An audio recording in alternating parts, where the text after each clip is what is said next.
Bad Guy, Chael, and Brett Okamoto here with me. Been here all week. What a week it has been.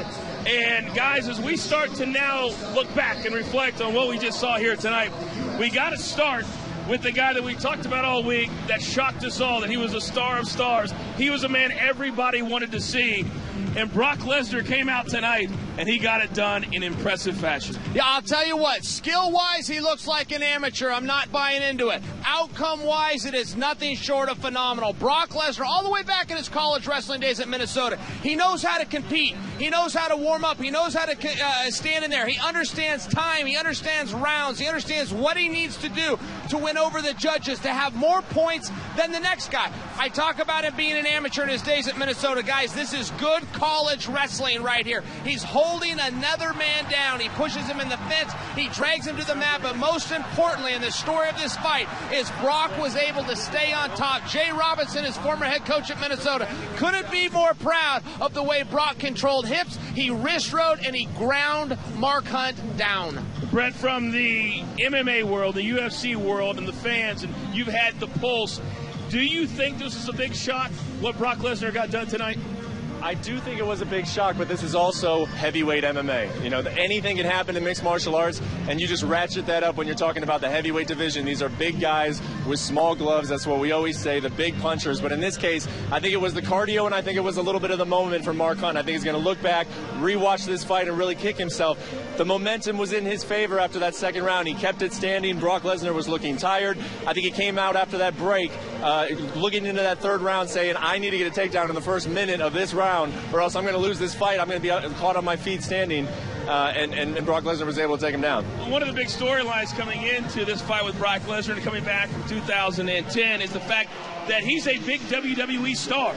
He's going to be at SummerSlam against Randy Orton on August 21st, at the Barclays Center. I called and got a quote from Vince McMahon and Triple H just moments ago. Triple H said this: to come back after all the time and put on that kind of performance speaks to the once-in-a-lifetime type of athlete that Brock is. Vince McMahon said this: Brock is the most formidable combat athlete in the history of the country. Would you agree with those statements? I don't know that you can deny the outcomes of Brock Lesnar. He's a national champion. Okay, listen, he was a state champion. He was a champion back in his junior high. He's been a world champion in the UFC. In the world of entertainment, he's gone to the top of the ranks. There is no denying the success of this guy. When he puts his mind to something, he came out and he told everybody. He said, listen, I did not lose those contests. I lost to a disease called diverticulitis. Frankly, I don't know how I would do in those contests, but I sure would like to have a chance to find out. It's hard to disagree with Triple H.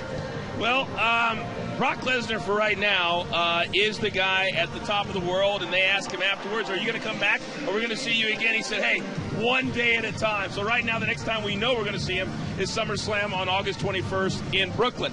Now, a shocker, in my opinion, that we saw the main event.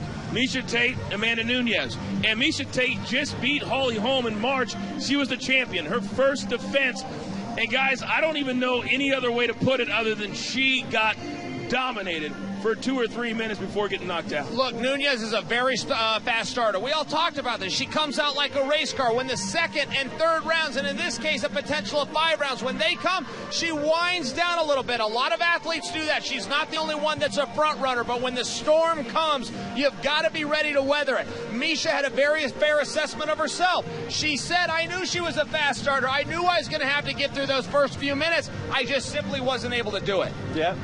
When you look, Brett, at the fact that the women's title at this weight class has changed hands so quickly, is that a good thing or a bad thing for that particular division? Well, I think when you're talking about what's best for the promotion, it's probably a bad thing, quite frankly. It's always best to have a really dominant champion that you can put up on your headliner and sell to the fans. We saw that, obviously, with Ronda Rousey, and Rousey was able to do it with charisma as well, and the way that she was winning those fights. But right now, this is the state of mixed martial arts. I think, quite frankly, MMA fans need to get used to this. We are seeing a lot of champions lose over the recent years in mixed martial arts. Just this week, you had Miesha Tate. You also had the lightweight champion Rafael dos Anjos losing to Eddie Alvarez on Thursday. So this is how are evening out. The game has evolved, and it is just very difficult to defend your title numerous times in this sport.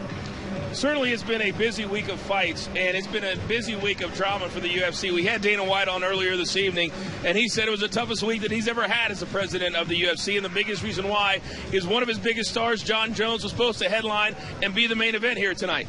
He got pulled off for a possible doping violation by USADA. So Daniel Cormier still took the fight.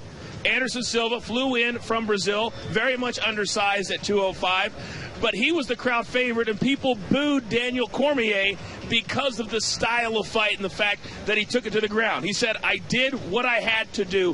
What did you make of how that whole situation in the fight turned out? Listen, I love it. Why Daniel Cormier would beg a crowd for their approval is beyond me. If the crowd wants to cheer you, you tell them where to stick it, you hold the belt up high, and you walk out proud. As far as the contest went, Anderson Silva's stock went up tonight, guys. Listen, he was supposed to get beat. He was supposed to get dominated. He hung in there. Now, it was a little bit of a dull contest. I will concede that, but he went to the ground with a two-time Olympian, with the world champion in this weight class. He protected himself. He looked for some submissions. He exhausted those options, realized, look, this isn't likely for me to tap this guy out, so now I need to survive. There is a moral victory in making it 15 minutes in a contest you found out about 37 hours and 25 minutes ago. Well, Daniel Cormier afterwards, as I said, he said, I did what I had to do. Here's a little more reaction from the light heavyweight champ. You know, it's different, man. You know, it was a different fight, different fighter. It was just different. It had to change, you know. I didn't really plan to wrestle as much as I did tonight against Jones, so I wrestled more than I normally would because Anderson is just like John in a lot of areas without the wrestling. I'm still like having to deal with a lot of stuff mentally from earlier in the week, and then also fighting Anderson with the respect that I have for him and everything. It's a roller coaster ride, man, and I was just having to go out there and do what I needed to do to win. Clearly, this was a very difficult situation for Daniel Cormier, and once again, he's re-emphasizing, Brett, I did what I had to do to win. So now he moves forward mentally. He's got to move forward as a light heavyweight champion of the world. What does his future look like to you? Well, I think his future looks like it did if it had been anyone else in there. I mean, with Jon Jones, of course, that would have been a major win, but he's still the champion. This was a weird fight. I think that everyone's just going to chalk this thing up as, you know, Jon Jones was pulled out of the fight 3 days before. Anderson Silva comes in on 2 days' notice. They were feeling each other out there a little bit. Daniel Cormier went back to his wrestling roots, and I think we'll all just move on. For UFC 200, it was, as Chael mentioned, a little bit of a disappointing fight, but Cormier, I think he can live with that because he gets the victory.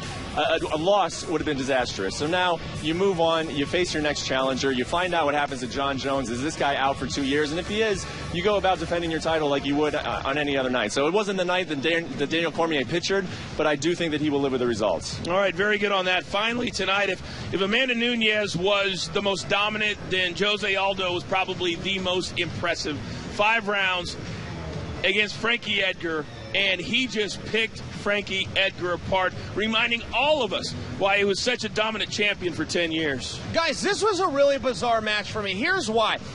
Jose Aldo never attempted a takedown, he never attempted a submission, and he never attempted strikes. His output was 10-1 behind Frankie Edgar. However, Jose Aldo's defense of grappling was the best I've ever seen. He was like the George St. Pierre of offense, except stopping the strike. His defense of the punching and the kicking. There were so many air balls by Edgar, regardless of output. And with 10 seconds left in each round, Jose Aldo put his foot on the gas and stole the round. It was the most interesting and the most effective strategy of the entire card. All right, so before I get to you, because his future looks set. It looks very bright. He went over after he beat Frankie Edgar, and Conor McGregor, the notorious one, was sitting right at the edge of the octagon. He says, hey, we can do it. We'll make more money. Here's Jose Aldo talking about Conor McGregor. You called out Conor McGregor in the cage. What's your message to him after this performance? Falei que ele é o próximo.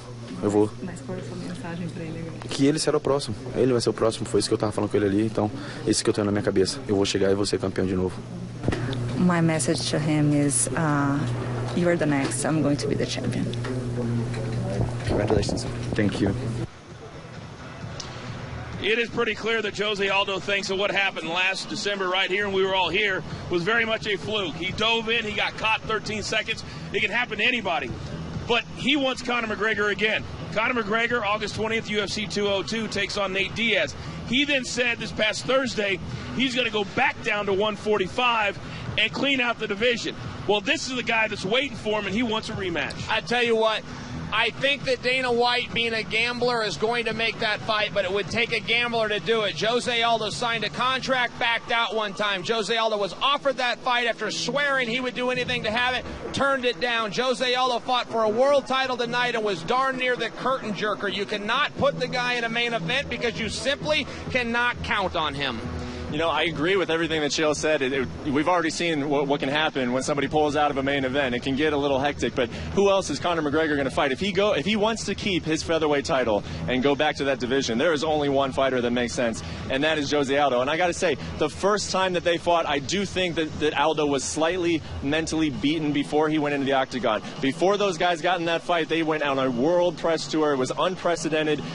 Aldo is sitting in Dublin, Ireland. All the fans are on him in a way that they had never been before. And I think now that he's been through that experience, he would come through, even though he's been knocked out by Conor McGregor in 13 seconds, he would come with a little more confidence than we saw him against McGregor in December. I think it's safe to say that where we were on Wednesday night and where we are tonight, we didn't think we could get to this point, but certainly you got to give credit to the guys and the guys at the top that came and delivered, Brock Lesnar and Nunes, and making UFC 200 something we're going to talk about, and maybe a sounding board or a leapfrog forward for the rest of 2016. For Brett Okamoto, the bad guy Chael Sonnen, I'm the coach. That's it from Vegas for now. SportsCenter's On the Road coverage continues later on SportsCenter from Las Vegas. For now, talk to you later. Yo, I love my city, man.